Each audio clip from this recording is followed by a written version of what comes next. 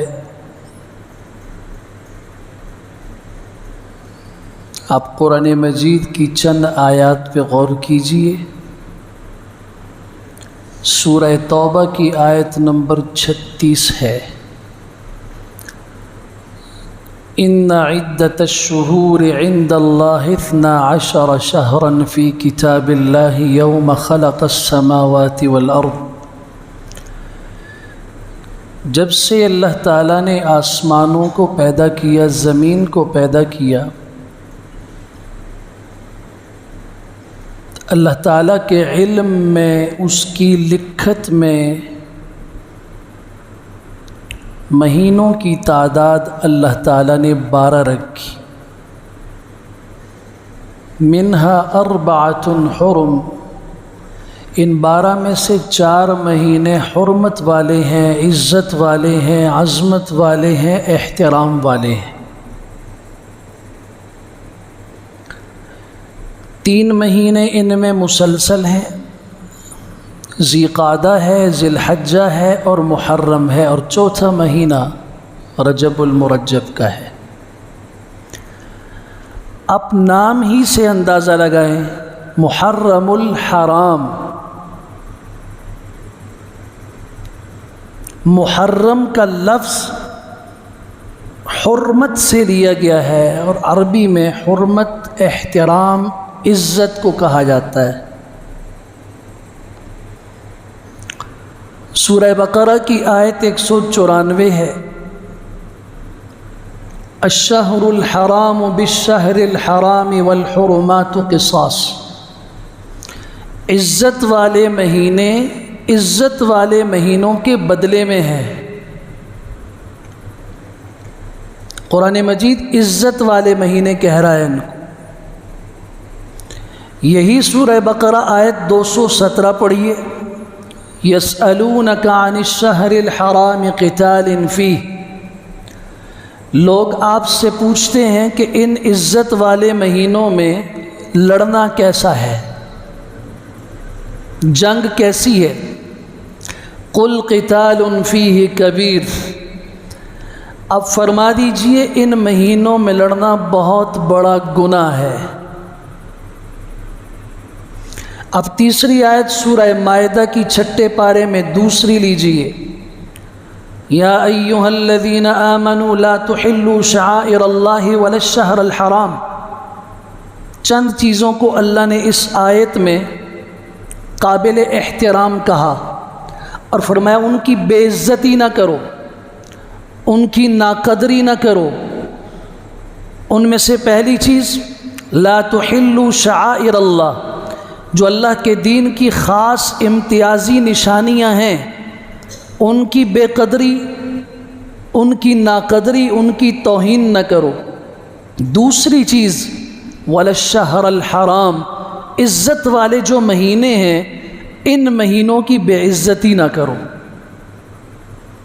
چوتھی آیت سورہ مائدہ ہی کی آیت 17 ہے، جعل اللہ الکعبۃ البیت الحرام قیاما للناس والشہر الحرام۔ یہاں پہ بھی چند چیزوں کو ذکر کیا، ان میں سے فرمایا اللہ تعالیٰ نے کعبے کو عزت والا گھر بنایا، احترام والا گھر بنایا۔ دوسری چیز ذکر فرمائی والشہر الحرام، اللہ نے عزت والے مہینے کو بھی قابل احترام بنایا۔ میں آپ سے پوچھنا چاہتا ہوں، بیت اللہ اور کعبہ کی عظمت ہر مسلمان کے دل میں ہے یا نہیں؟ وہ وہاں کے گناہ کو بڑا گناہ سمجھتا ہے نہیں سمجھتا؟ عام جگہوں پہ بھی گناہ ہے، اللہ کی نافرمانی اللہ کو غضب دینے والی چیز ہے، لیکن وہیں پہ اگر اللہ کا گھر ہو، خانہ کعبہ ہو، بیت اللہ ہو، قبلہ ہو، اس کے اندر اگر گناہ کیا جائے گا تو اس گناہ کی قباحت، اس کی شناعت، اس کی برائی باقی جگہوں میں کی جانے والی گناہوں اور خطاؤں کے مقابلے میں کئی گنا بڑھ کر ہے۔ یہ آیات ہمیں بتا رہی ہیں کہ اسلام کی نظر میں عزت والے جو مہینے ہیں ان کا احترام مسلمان کے اوپر فرض ہے۔ اسی طرح فرض ہے جیسے مسلمان بیت اللہ کو قابل احترام سمجھتا ہے، جس طرح مسلمان قربانی اور حج کے جانور کو قابل احترام سمجھتا ہے، اسی طریقے سے عزت والے مہینے مسلمانوں کی نظر میں قابل احترام ہے۔ یہ بات تو طے ہے کہ محرم فضیلت والا مہینہ ہے، اس میں امت مسلمہ میں کسی کا کوئی اختلاف نہیں ہے۔ دوسری بات، قابل احترام تو ہے لیکن ہمیں کرنا کیا ہے؟ تو ایک اصولی بات ہے، ہم مسلمان ہیں، ہم نے وہی کرنا ہے جو ہمیں قرآن نے بتایا، اللہ کے پیغمبر کے فرمان نے بتایا، ہم اسی راستے پہ چلیں گے تو ہماری نجات ہوگی، ہمارا عمل قبول ہوگا، ہم اللہ کو راضی کر سکیں گے، ہم صراط مستقیم پہ چلنے والے کہلائیں گے، ہم اپنی منزل مقصود تک پہنچ پائیں گے۔ کب؟ جب ہمارا رخ سیدھا ہوگا، اور رخ کیسے سیدھا ہوگا؟ قرآن و سنت کے مطابق ہوگا۔ آئیے سیدنا عبداللہ ابن عباس رضی اللہ تعالیٰ عنہما کی روایت ہے، صحیح بخاری میں ہے، صحیح مسلم میں ہے، مسند احمد بن حنبل میں ہے۔ حضور اقدس صلی اللہ علیہ وسلم مدینہ منورہ تشریف لائے، آپ نے دیکھا کہ مدینہ میں رہنے والے یہودی 10 محرم کو روزہ رکھتے ہیں۔ آپ علیہ السلام نے فرمایا کیوں روزہ رکھتے ہو؟ عرض کیا یا رسول اللہ، یہ لوگ اس لیے روزہ رکھتے ہیں کہ آج ان کی خوشی کا دن ہے۔ یہ کہتے ہیں اس دن موسیٰ علیہ السلام کو اور ہماری قوم بنی اسرائیل کو نجات ملی تھی، ان کا دشمن فرعون پانی میں غرق ہوا تھا، اس خوشی میں آج ہم روزہ رکھتے ہیں۔ تو رسول اللہ صلی اللہ علیہ وسلم نے ایک جملہ فرمایا، فَنَحْنُ أَحَقُّ وَأَوْلَى بِمُوسَى مِنْكُمْ، ہم تو تم سے کئی گنا بڑھ کر حضرت موسیٰ علیہ السلام کے قریب بھی ہیں، اور ہمارا تو حق زیادہ بنتا ہے۔ اگر ان کے ساتھ اللہ نے خوشحالی کا فیصلہ کیا، نجات کا فیصلہ کیا، ان کی خوشی کا دن ہے تو ہمارا بھی ہے۔ آپ نے فرمایا ہم بھی روزہ رکھیں گے، مسلمانوں سے کہا تم بھی روزہ رکھو۔ اب غور کیجئے، 10 محرم الحرام کو حضور اقدس صلی اللہ علیہ وسلم کا عمل کیا ہوا؟ روزہ رکھنا۔ صحابہ کرام کو حکم دیا روزہ رکھو۔ اس سے بڑھ کر جب تک رمضان المبارک کے روزے فرض نہیں ہوئے تھے اس وقت تک عاشورہ محرم کا روزہ فرض تھا۔ 10 محرم الحرام کا روزہ ابتدائی اسلام میں فرض تھا، جب رمضان کے روزے فرض ہو گئے اس کی فرضیت ختم ہو گئی۔ آپ علیہ السلام نے فرمایا جو چاہے تو روزہ رکھے، جو چاہے تو نہ رکھے۔ حضرت عبداللہ ابن عباس رضی اللہ عنہ کی دوسری حدیث، یہ بھی صحیح بخاری میں ہے، صحیح مسلم میں ہے، فرماتے ہیں رسول اللہ صلی اللہ علیہ وسلم نے رمضان المبارک کے علاوہ سب سے زیادہ افضل سمجھ کر اگر روزہ رکھا ہے تو وہ عاشورہ محرم 10 محرم کا روزہ رکھا ہے۔ رمضان کے بعد سب سے افضل اگر آپ نے کوئی روزہ اہتمام کے ساتھ رکھا، بڑی توجہ اور دھیان کے ساتھ رکھا ہے تو وہ 10 محرم کا ہے۔ ام المومنین سیدہ حفصہ رسول اکرم صلی اللہ علیہ وسلم کی زوجہ ہیں، ان کی روایت، ان کی حدیث مسند احمد بن حنبل میں ہے، سنن نسائی میں ہے، معجم طبرانی میں ہے، 3 کتابوں میں موجود ہے کہ رسول اللہ صلی اللہ علیہ وسلم نے زندگی بھر 4 چیزوں کو کبھی بھی نہیں چھوڑا۔ لم یکن یدعہن رسول اللہ صلی اللہ علیہ وسلم، 4 چیزیں ایسی ہیں زندگی بھر حضور نے نہیں چھوڑی۔ ان میں سے پہلی چیز 10 محرم الحرام کا روزہ ہے، ساری زندگی آپ نے روزہ رکھا ہے 10 محرم کو۔ دوسری چیز عشرہ ذی الحجہ کے ابتدائی 10 دن، ان کے روزوں کا آپ علیہ السلام نے جو اہتمام کیا، سال بھر ایسا اہتمام اور کبھی نہیں۔ تیسری چیز آپ علیہ السلام نے ہر مہینے کے اندر 3 دن روزے رکھے، ایام بیس کے 13، 14، 15، ہر مہینے کی اسلامی تاریخ کے 13، 14 اور 15 آپ علیہ السلام نے ان 3 روزوں کو زندگی بھر کبھی نہیں چھوڑا۔ والرکعتین قبل الغدات، اور نماز فجر سے پہلے جو 2 سنتیں ہیں، ان سنتوں کو آپ علیہ السلام نے زندگی بھر کبھی بھی نہیں چھوڑا۔ اسی لیے بعض اہل علم نے ان کو واجب تک کہا ہے۔ آپ نے فرمایا اگر گھوڑے اپنے پاؤں کے نیچے تمہیں روند ڈالیں، تمہارے جسم کے اوپر گھوڑے گزریں اور تمہیں گھسٹ کر چل کے آنا پڑے ان 2 سنتوں کی ادائیگی کے لیے، تو ان کو نہ چھوڑو۔ عاشورہ محرم کا روزہ اہتمام کے ساتھ رسول اکرم صلی اللہ علیہ وسلم نے رکھا۔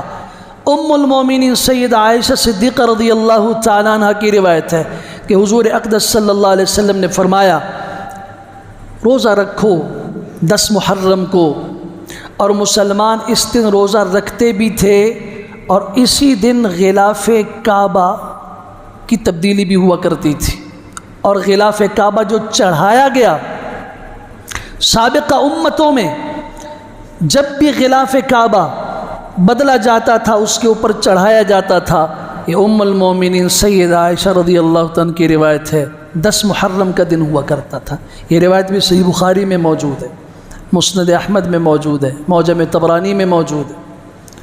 آپ اندازہ لگائیے کہ اسلام کے اندر 10 محرم کی اہمیت کیا ہے۔ سیدنا امیر المومنین فی الحدیث،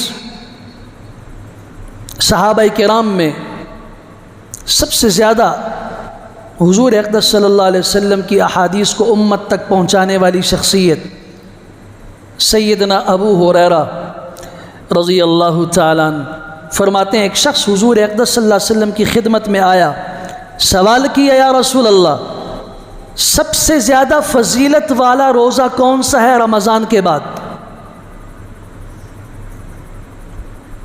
رمضان المبارک کے بعد سب سے زیادہ فضیلت والا روزہ کون سا ہے؟ تو حضور اقدس صلی اللہ علیہ وسلم نے فرمایا شہر اللہ المحرم، اللہ تعالیٰ کا مہینہ جسے تم محرم کہتے ہو۔ ایک حدیث اور بھی ہے، آپ نے فرمایا کہ محرم کا 1 دن کا روزہ 1 مہینے کے روزے کے برابر ہے۔ 1 دن کا روزہ 1 مہینے کے برابر۔ اچھا یہ 10 محرم کے روزے کی بات نہیں کر رہا میں، عام کوئی بھی دن ہے، 1 محرم کا ہو گیا، 2 کا ہو گیا، 3 کا ہو گیا، 11 کا، 12 کا، 15 کا۔ 10 محرم کا جو روزہ ہے وہ تو سنن ترمذی کی حدیث میں یہ الفاظ ہیں یکفر السنۃ الماضیہ، آپ علیہ السلام نے فرمایا یہ 1 دن کا روزہ 1 سال کے گناہوں کا کفارہ ہے، 1 سال کے گناہوں کا کفارہ ہے۔ میں آپ سے پوچھنا چاہتا ہوں کہ رسول اللہ صلی اللہ علیہ وسلم نے 10 محرم کو کیا کیا؟ روزہ رکھا۔ صحابہ کرام کو ترغیب کس چیز کی دی؟ روزے کی دی۔ آپ سے پوچھنا چاہتا ہوں آپ اس دن کیا کرتے ہو؟ ہمارے گھروں میں کیا ہوتا ہے؟ اہتمام کے ساتھ بریانی بناؤ، حلیم بناؤ، کھچڑا بناؤ، تقسیم کرو، اوروں میں بھی۔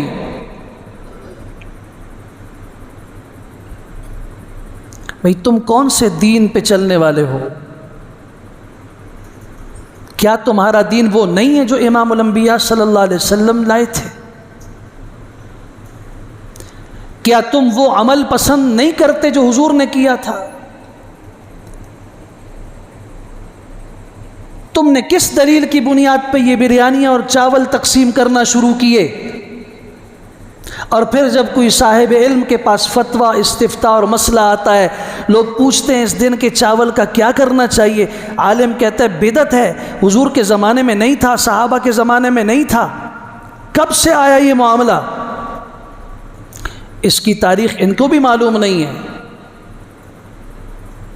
اب میں پوچھنا چاہتا ہوں، دین وہ ہے جو حضور نے کیا یا وہ ہے جو آپ کے گھر کر رہے ہیں لوگ، آپ کے گھر کی خواتین کر رہی ہیں، آپ کے باپ دادا اور آپ کا معاشرہ کر رہا ہے؟ یہ جو احادیث مبارکہ میں نے پڑھی ہیں آپ کے سامنے، یہ تو چند ہیں۔ ایک جمعے کا 1 گھنٹہ پون گھنٹہ ان کے لیے کافی نہیں، اس پر تو صرف عاشورہ کے روزے کے اوپر، 10 محرم کے ایک روزے کے اوپر اہل علم کی پوری کتابیں اور تصنیفات موجود ہیں۔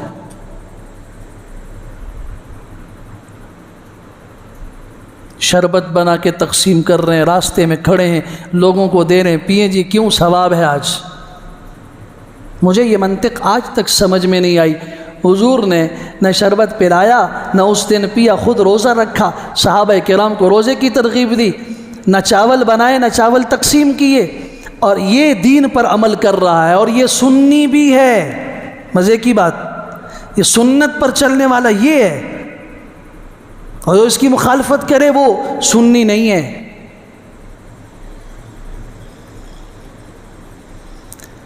تم دین کے ساتھ وہ کام نہ کرو جو آج ہمارے معاشرے میں دودھ کے ساتھ کیا جا رہا ہے، جو گھی کے ساتھ کیا جا رہا ہے، جو شہد کے ساتھ کیا جا رہا ہے۔ دکان پہ لکھا 100% خالص۔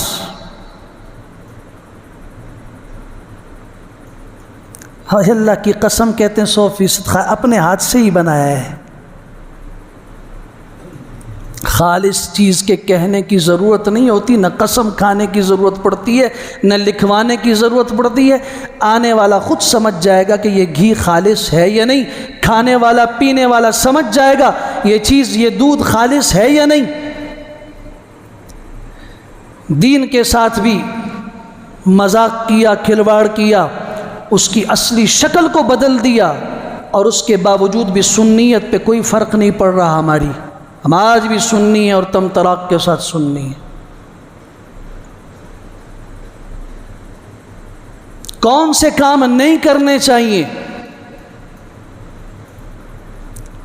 پہلی بات، ہمارا معاشرہ محرم کے مہینے کو منحوس سمجھتا ہے۔ کہ یہ محرم کا مہینہ منحوس ہے۔ میں آپ سے پوچھنا چاہتا ہوں، جو چیز منحوس ہو اس میں کوئی برکت ہوتی ہے؟ اس کی کوئی فضیلت ہوتی ہے؟ جو چیز منحوس ہے اس میں کہاں فضیلت آ گئی؟ اور آپ علیہ السلام فرما رہے ہیں شہر اللہ، یہ اللہ کا مہینہ ہے۔ مہینے تو سارے اللہ نے بنائے، لیکن جس طرح ساری زمین اللہ کی ہے، مشرق مغرب شمال جنوب، یہ مسجد خلفائے راشدین اللہ کا گھر ہے۔ کائنات میں بکھری ہوئی چھوٹی بڑی مسجدیں اللہ کی ہیں، لیکن جو نسبت مسجد حرام کو اللہ کے ساتھ حاصل ہے اس کا نام ہے بیت اللہ، اللہ کا گھر۔ کائنات کی ساری اونٹنیاں اللہ کی بنائی ہوئی اونٹنیاں ہیں، لیکن ناقۃ اللہ، اللہ کی اونٹنی صرف صالح علیہ السلام کی اونٹنی کو کہا جاتا ہے۔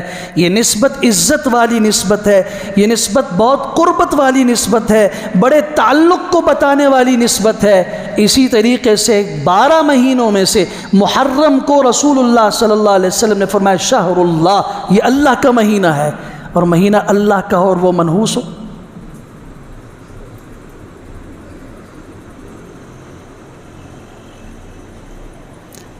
اس میں شادی نہیں کرنی چاہیے۔ ذرا سیرت کی کتابیں اٹھا کے پڑھو، سیدنا علی المرتضیٰ کی شادی حضرت فاطمہ الزہرا کے ساتھ کس مہینے میں ہوئی ہے؟ کہاں کی بولیاں بولتے ہو؟ سیدنا عثمان بن عفان کی ام کلثوم رضی اللہ عنہ کے ساتھ نکاح اور شادی کب ہوئی ہے؟ اور تو اور امام الانبیاء صلی اللہ علیہ وسلم کی ام المومنین سیدہ حفصہ بنت حوی ابن اخطب۔ کبھی تاریخ پڑھو، سیرت پڑھو۔ غزوہ خیبر ہوا ہے سن 7 ہجری میں، محرم کے مہینے میں مسلمانوں کو فتح ملی، یہودی قید ہوئے، ان میں سے یہ عورت سردار کی بیٹی حوی ابن اخطب کی بیٹی صفیہ قید ہوئیں، سلمان فارسی رضی اللہ تعالیٰ عنہ کے پاس غنیمت میں گئیں، انہوں نے کہا یہ سردار کی بیٹی ہے، ہمارے سردار کے مناسب ہے، حضور صلی اللہ علیہ وسلم کی خدمت میں پیش کی، نکاح ہوا، محرم کے مہینے میں ہوا۔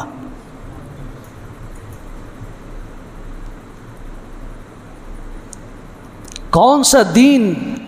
اسی لیے تو حضور نے فرمایا تھا کل قیامت میں بہت سارے لوگ، جب میں کھڑا ہوں گا حوض کوثر پر، جام کوثر پلا رہا ہوں گا، کچھ لوگ آئیں گے، میں کہوں گا فرشتوں ان کو آنے دو، فرشتے انہیں مار مار کے بگا رہے ہوں گے، میں کہوں گا فرشتوں یہ میری امت کے لوگ ہیں، میرے قریب آنے دو، وہ کہیں گے آپ کو پتہ نہیں، انک لا تدری ما احدثوا بعدک، آپ کو پتہ نہیں ہے انہوں نے آپ کے بعد آپ کے دین کو بدل کے اس کا کیا حشر کر دیا تھا۔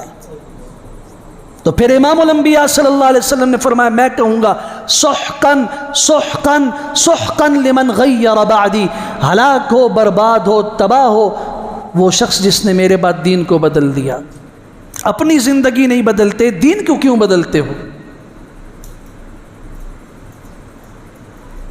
جو کام کافر نہ کر سکے، دشمنان اسلام نہ کر سکے، وہ آج مسلمان کر رہا ہے۔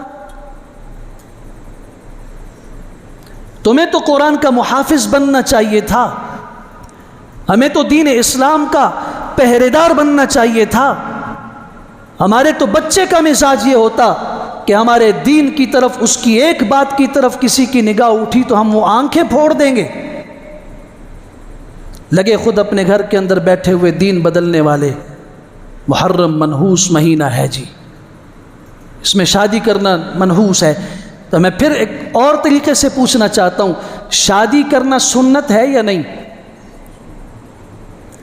نکاح سنت ہے یا نہیں؟ اور سنت عبادت ہے یا نہیں؟ عبادت کسی وقت ممنوع ہے؟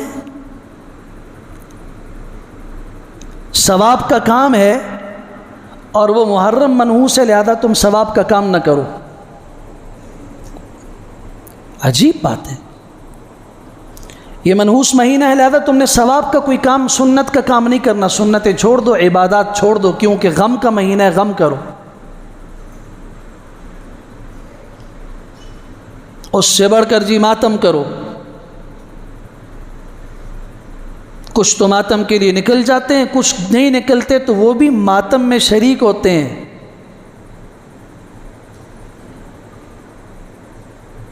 اپنی مستورات کے پاس بیٹھ کے پوچھو، ذہن یہ بنا ہوا ہے سب کا، غم تو سمجھتے ہی ہیں کہ بھئی غم کا ہے۔ تو رسول اکرم صلی اللہ علیہ وسلم نے فرمایا، صحیح بخاری کی حدیث ہے، لیس منا من ضرب الخدود وشق الجیوب ودعا بدعوى الجاہلیہ، ہم میں سے نہیں ہے وہ شخص، ہمارے ساتھ اس کا کوئی تعلق اور رشتہ نہیں ہے جو چہرے کے اوپر اپنے آپ کو مارے، جو گریبان چاک کرے اور زمانہ جاہلیت کا دعویٰ کرے۔ ہم میں سے نہیں ہے وہ۔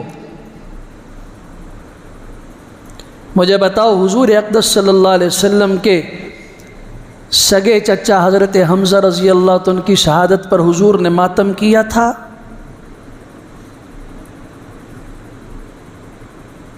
آپ نے تو فرمایا صبر کرو۔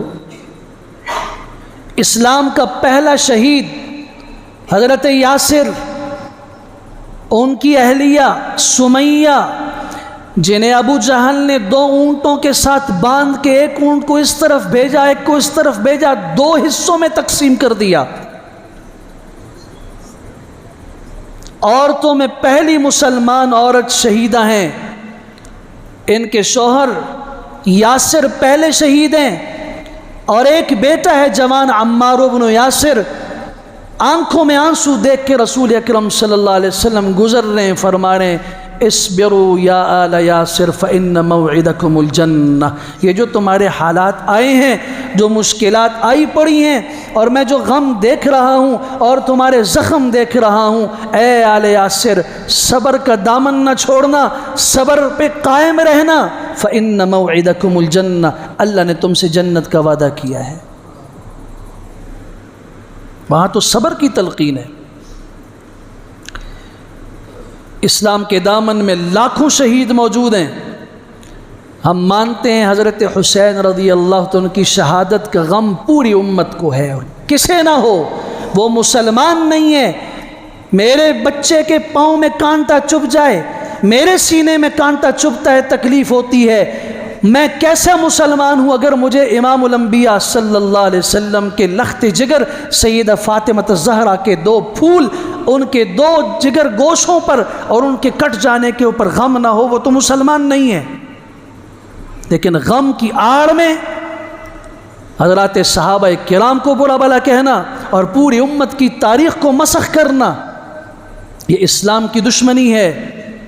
ہماری نوجوان نسل کو سمجھنا چاہیے، ہم اہل السنت والجماعت وہ معتدل لوگ ہیں، ہم صحابہ کرام کو بھی قابل فخر سمجھتے ہیں، قابل عزت سمجھتے ہیں، ہم اہل بیت کو بھی قابل عزت سمجھتے ہیں۔ ہم اہل بیت میں سے کسی فرد کی توہین کرنے والے کو اسی طریقے سے گمراہ ترین سمجھتے ہیں جس طرح صحابہ میں سے کسی ایک کی توہین کرنے والے کو سمجھتے ہیں۔ کس نے یہ فرق کیا کہ اہل بیت اور ہیں، صحابہ اور ہیں؟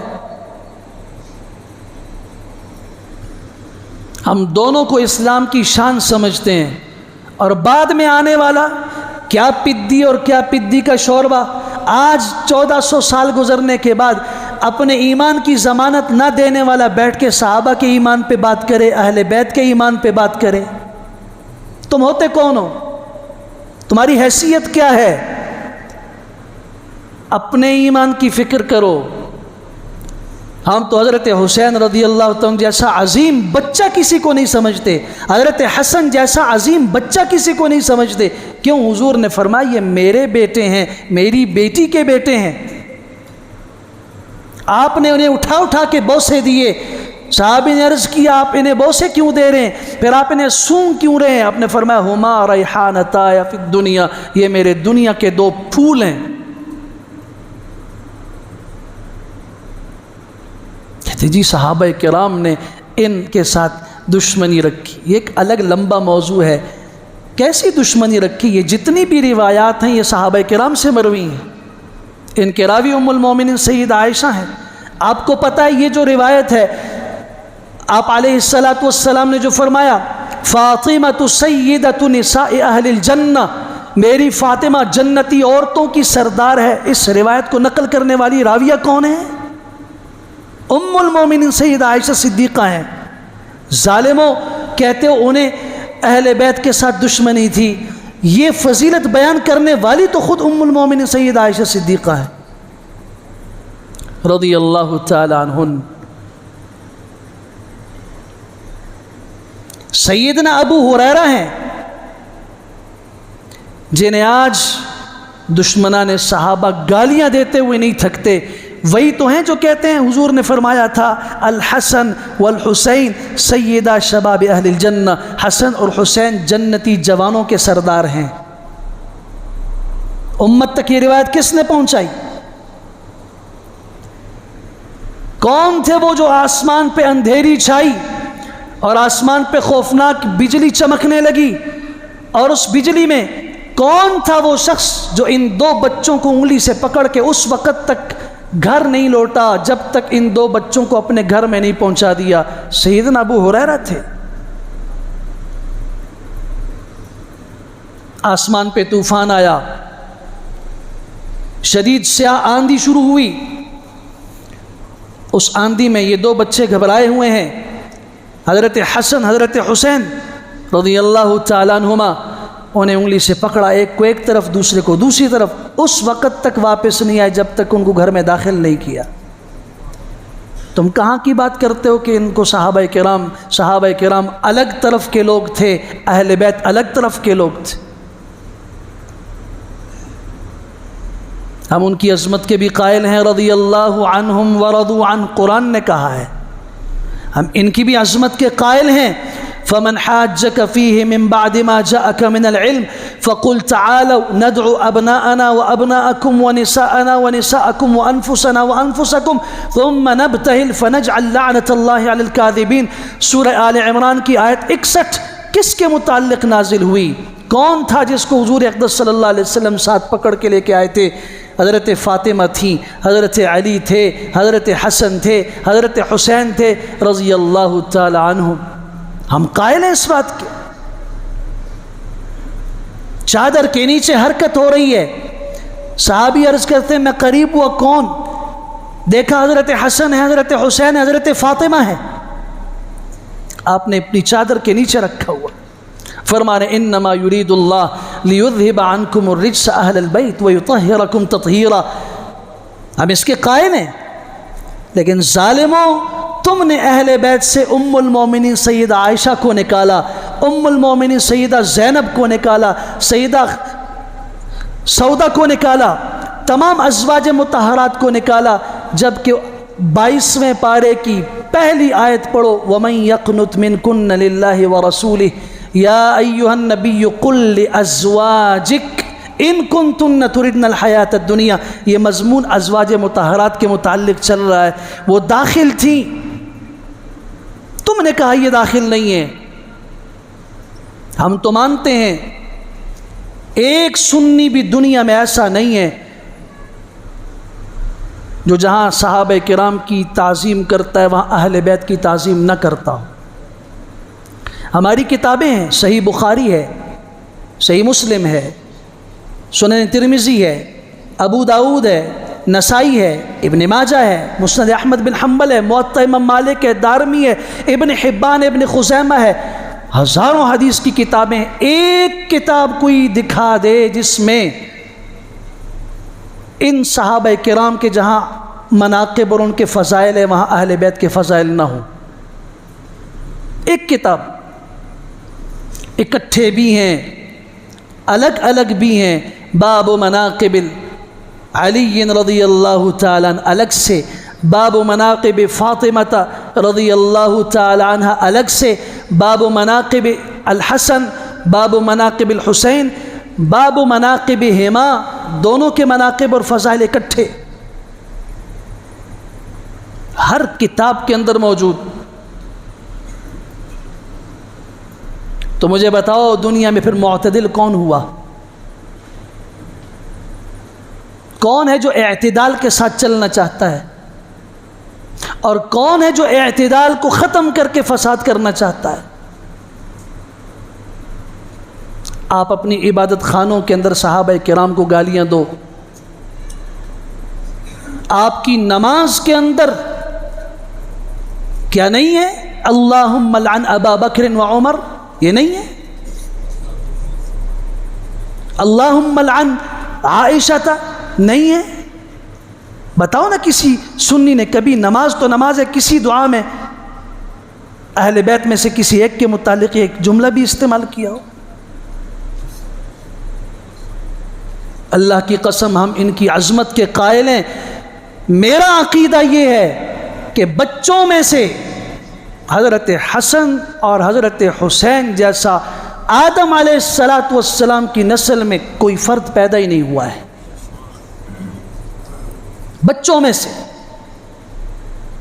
اور ہم کیوں اس کے قائل نہ ہوں کہ جب یہ بچے پیدا ہوئے ہیں تو یہ کس کے گھر میں پیدا ہوئے ہیں، کس کی بیٹی کے ہاں پیدا ہوئے ہیں، کس کے داماد کے بچے ہیں یہ؟ ان بچوں کی کانوں میں آذان دینے والا کون ہے؟ امام الانبیاء صلی اللہ علیہ وسلم نے خود آذان دی۔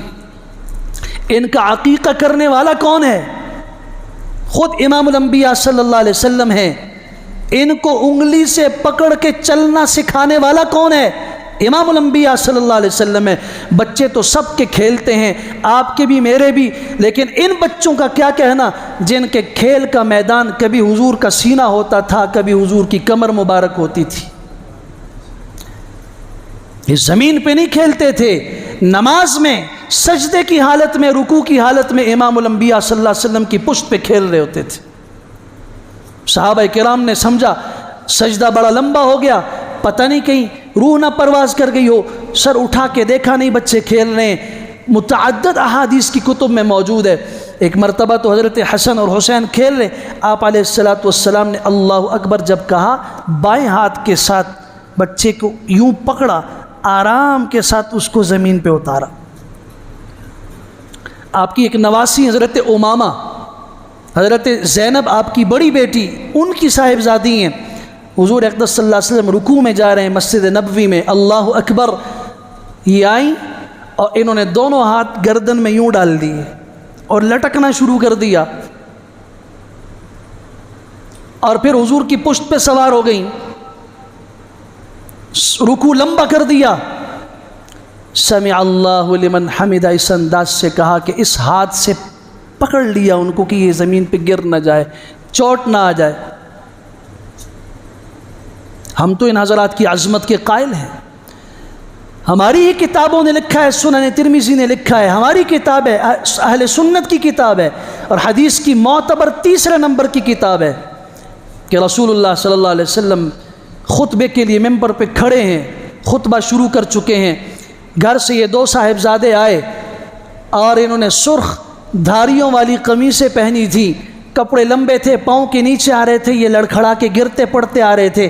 امام الانبیاء صلی اللہ علیہ وسلم کی نظر پڑی، آپ نے خطبہ روکا، اتر کے گئے، ایک کو ایک طرف اٹھایا، دوسرے کو دوسرے طرف اٹھایا، ممبر پہ لایا اور فرمایا صدق اللہ، اللہ نے سچ کہا، انما اموالکم و اولادکم فتنہ، تمہارا مال اور تمہاری اولادیں فتنہ ہیں۔ مجھ سے بچوں کا گرنا برداشت نہیں ہوا، جبکہ خطبے کا سننا واجب ہے، خطبے میں السلام علیکم ورحمۃ اللہ کہنا بھی جائز نہیں، اس کا جواب دینا بھی جائز نہیں، جس نے کیا اس کے جمعے کا ثواب ضائع ہو گیا۔ لیکن امام الانبیاء صلی اللہ علیہ وسلم نے بچوں کی عظمت امت کو بتائی، یہ ہماری کتابوں میں موجود ہے، ہماری کتابوں نے لکھا ہے، آپ نے فرمایا اللہم انی احبہما، اے اللہ میں ان دونوں سے محبت کرتا ہوں، فاحبہما، اللہ تو بھی ان سے محبت فرما، واحب من یحبہما، اللہ جو بندہ ان سے محبت رکھتا ہے تو ان سے بھی محبت فرما۔ یہ در و دیوار کل قیامت میں گواہی دیں گے انشاءاللہ، ہم اہل سنت والجماعت حضور کے پورے گھرانے سے محبت رکھتے ہیں، اور اللہ کی قسم اپنی اولاد اور کائنات کی تمام ہستیوں سے بڑھ کے رکھتے ہیں۔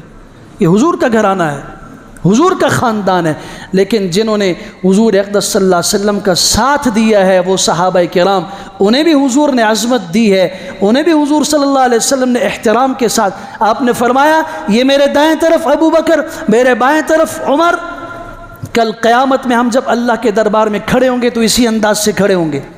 اس کو بھی تو پڑھو نا، اس کو بھی سمجھو نا۔ ہم آپ کے بزرگوں کی عظمت کرتے ہیں، احترام کرتے ہیں، آپ کو بھی سمجھنا ہوگا، آپ کو بھی ہمارے بزرگوں کو قابل احترام سمجھنا ہوگا۔ اگر آپ گالی دو گے تو ہم آپ کی طرح غلیظ نہیں ہیں، ہم گالی نہیں دیں گے، اس لیے کہ جو آپ جن کو بزرگ کہتے ہیں وہ ہمارے بھی بزرگ ہیں، ہم ان میں سے کسی کو غلط نہیں کہیں گے، ہاں آپ کی شخصیت کو کہیں گے، ہم آپ کو کہیں گے، اس لیے کہ آپ قرآن مجید کو محرف مانو۔ لوگ سوئے ہوئے ہیں، یہ موضوع میرا نہیں تھا لیکن بات آ گئی، بہت سارے لوگ کہتے ہیں یہ مولوی جھوٹ بولتے ہیں، میں حوالہ دیتا ہوں، آج بھی کتاب موجود ہے 3 جلدوں میں، الانصاف فی تحریف الکتاب، قرآن مجید کی تحریف میں، کتاب کا نام ہے الانصاف۔ قرآن مجید اصل کتاب نہیں ہے، آپ قرآن کو محرف سمجھو، کہو اس میں تحریف ہوئی، اور آپ یہ کہو کہ حضور اقدس صلی اللہ علیہ وسلم کے پاس حضرت جبرائیل غلطی سے آئے، اصل میں آنا حضرت علی کے پاس تھا، غلط ہوئے، انہوں نے وہی ادھر نازل کر دی، اور پھر آپ کہو کہ جی ہم یہ سمجھیں گے کہ آپ کا اسلام کوئی اور ہے، ہمارا اسلام کوئی اور ہے۔ وہ اسلام جو قرآن والا ہے وہ ہمارے پاس ہے، کیونکہ ہم قرآن کو مانتے ہیں۔ وہ اسلام جو امام الانبیاء صلی اللہ علیہ وسلم لے کر آئے ہم اسے مانتے ہیں، ہوائی نہیں مانتے، عجیب و غریب قسم کے نیپال والا ایمان ہم نہیں مانتے۔ اور دائیں بائیں ہندوستان والا ایمان ہم نہیں مانتے۔ اللہ تعالی ہمیں صحیح منہج پہ چلنے کی توفیق عطا فرمائے۔ اللہ نے ہدایت سے نوازا ہے، ہدایت کے ساتھ اللہ استقامت والا تعلق بھی نصیب فرمائے۔ موت تک اللہ تعالیٰ اس راستے پہ چلائے جو راستہ اللہ کو محبوب ہے، جس راستے پہ امام الانبیاء صلی اللہ علیہ وسلم چل کے گئے ہیں، جس راستے پہ آپ نے امت کو چلنے کی ترغیب دی ہے۔ وآخر دعوانا الحمدللہ رب العالمین۔